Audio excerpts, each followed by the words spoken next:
yung Comelec. Kasi sila lumipat sa ibaba niya. Yung itaas yan, yung mga nagtatrabaho dito. Opo.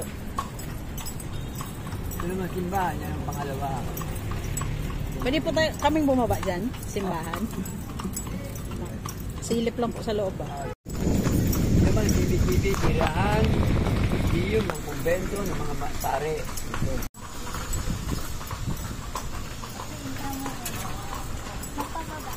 Tawagin mo na yan, bibit-bitan yan. Eskwela ang dati ko ng Adamson University. Ngayon, nandun sa San Martininas, Manila. Ito yung original na building nila po. Yan ang hindi sila nag-umpisa. Nasira lang ng panahon ng gera, tapos nung masira, nakakita na ng magandang pwesto sa top, doon sila nagpatayo. Ngayon, yung lupa na pinindanding, pinatayuan niya ng building. Sila naman dating Ateneo sa Manila.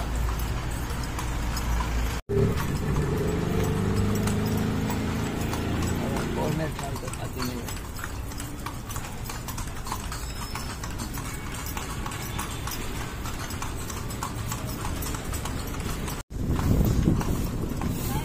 Hoy, ang pagkikilo ha. Presidente dyan. Madami. Nag-umpisa yan kay Aguinaldo ang presidente. Si Marcos na Junior kaya hindi pa nalalagay dyan. Pagtapos na yung term niya, saka siya malalagay dyan. So kada tapos po ng term, saka nalalagay ang ano,